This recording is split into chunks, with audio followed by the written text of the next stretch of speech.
આજરોજ સાંજે 4 વાગ્યે ઊંઝાની શાળાઓએ ખેલ મહાકુંભમાં મેડલ જીત્યા.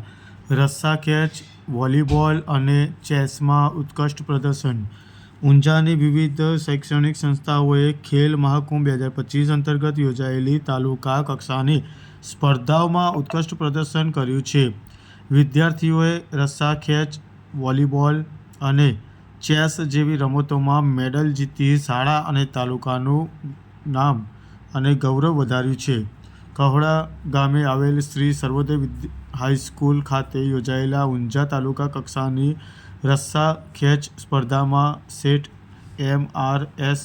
હાઈસ્કૂલે બીજો નંબર પ્રાપ્ત કર્યો છે. આ ઉપરાંત ઊંઝા શહેરની જી.એમ. કન્યા વિદ્યાલયની વિદ્યાર્થિનીઓએ અયઠોર ખાતે યોજાયેલા વોલીબોલ સ્પર્ધામાં તૃતીય ક્રમ મેળવ્યો છે. શાળાના આચાર્ય શિલ્પાબેન પટેલ સહિત સમગ્ર શાળા પરિવારે વિજેતા વિદ્યાર્થિનીઓને અભિનંદન પાઠવ્યા હતા. ખેલ મહાકુંભ અંતર્ગત ઊંઝા તાલુકાની ચેસ સ્પર્ધામાં વણાગલા ખાતે આવેલી આદર્શ વિદ્યાલયમાં યોજાઈ હતી, જેમાં જી.એલ. પટેલ હાઈસ્કૂલ ઊંઝાના વિદ્યાર્થી ચૌહાણ બ્રિજેશે તૃતીય સ્થાન પ્રાપ્ત કરી શાળાનું નામ રોશન કર્યું હતું.